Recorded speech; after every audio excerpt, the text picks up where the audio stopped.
हूँ डॉक्टर सरोज और आज हम पढ़ रहे हैं कक्षा 11वीं की हिंदी की पाठ्य पुस्तक आरोह भाग 1 में संकलित घर की याद कविता और उसके कवि हैं भवानी प्रसाद मिश्र। कवि ने गांधी जी के असहयोग आंदोलन में भाग लिया था और उन्हें जेल में भी जाना पड़ा। जेल में रहते हुए जब सावन की वर्षा होने लगती है तब कवि को अपने घर की बहुत याद सताती है।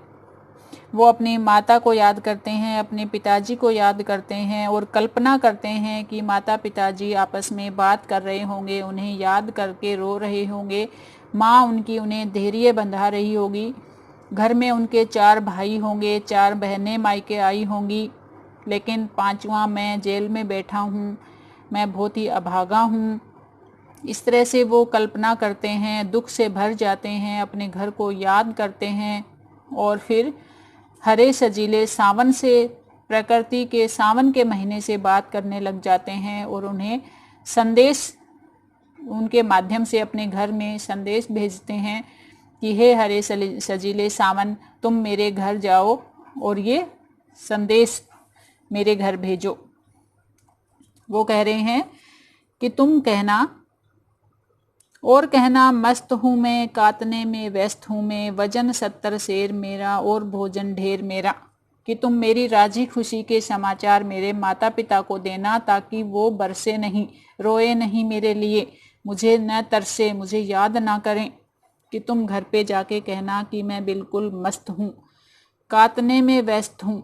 गांधी जी चरखा काटते थे, खादी का प्रचार प्रसार हो रहा था। ये उसी तरफ इशारा है कि जेल में चरखा काटता हूँ, खादी बुनता हूँ, उसमें मैं व्यस्त रहता हूँ। घर जाके ये समाचार दे देना कि मेरा वजन भी 70 किलो हो गया है, शेर होता है किलो, और भोजन ढेर मेरा, मैं बहुत सारा भोजन करता हूँ, बिल्कुल मस्त हूँ। इस तरह का राजी खुशी का समाचार दे देना।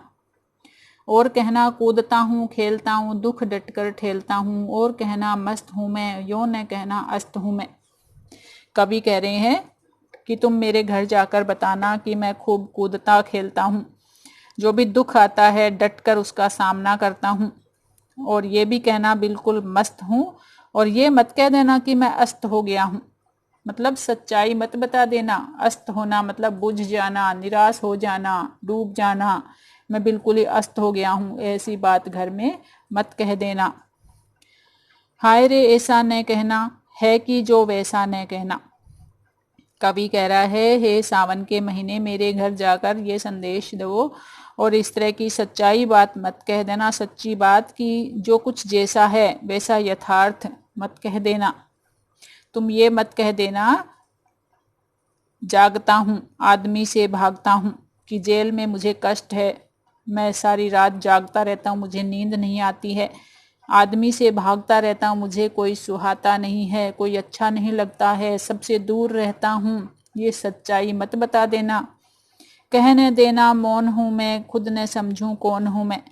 कि तुम घर जाकर ये संदेश मत देना कि मैं मौन हूँ, चुपचाप रहता हूँ, किसी से बात नहीं करता और मैं खुद को ही नहीं समझता अब तो मैं कौन हूँ। ऐसी बात घर पे मत कह देना। देख लेना, कुछ बक न देना, मतलब अपने मुंह से कुछ सच्चाई मत बोल देना। उन्हें कोई शक न देना, कि इस तरह का समाचार देना कि उन्हें कोई शक न हो जाए। मेरी राजी खुशी के समाचार देना जो यथार्थ है, जो सच्चाई है, कि मैं सोता नहीं हूँ, मुझे कोई सुहाता नहीं है, मैं चुपचाप रहता हूँ और मैं किसी से बोलता नहीं हूँ, मैं अपने आप को ही भूल गया हूँ, मैं खुद को ही समझता नहीं हूँ कि मैं अब कौन हूँ। तो ये ऐसी बातें घर जाकर मत कह देना। तो भवानी प्रसाद मिश्र की इन पंक्तियों से पता चलता है कि जेल में देशभक्त क्रांतिकारी जो जेल में बंद थे उन पर कितने अत्याचार होते थे, अन्याय होते थे, कितना दुख और कष्ट वो झेलते थे, लेकिन आकर वो अपने प्रियजनों को ये कभी नहीं बताते थे कि उन्होंने कितना कष्ट झेला। भवानी प्रसाद मिश्र भी, वहाँ पर नींद नहीं आती है, ढंग से खाना नहीं खाते हैं, उन्हें कोई अच्छा नहीं लगता है, वहाँ बहुत कष्ट में है, लेकिन फिर भी अपने परिवार के पास वो अपनी राजी खुशी का समाचार भेजना चाहते हैं, उन्हें दुखी नहीं करना चाहते। इससे उनका पारिवारिक प्रेम, अपने सदस्यों से, अपने परिवार के सदस्यों से लगाव पता चलता है। देशभक्ति की भावना भी है उनमें, इस बात का भी पता चलता है।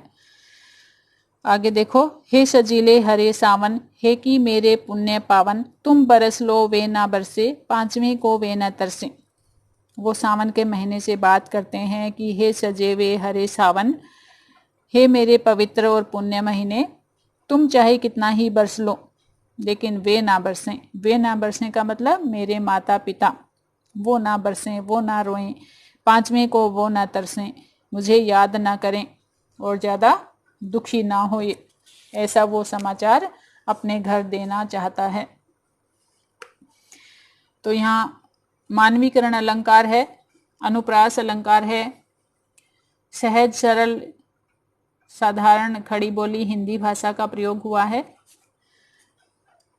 इसमें सावन के महीने के माध्यम से कवि अपने माता पिता के प्रति अपना कुशल क्षेम, राजी खुशी का समाचार पहुंचाने का प्रयास कर रहे हैं। प्रसाद गुण है यहाँ पर और मुक्त छंद का प्रयोग हुआ है इस कविता में। तो मैं आशा करती हूँ ये कविता आपको अच्छे से समझ आ गई होगी। धन्यवाद।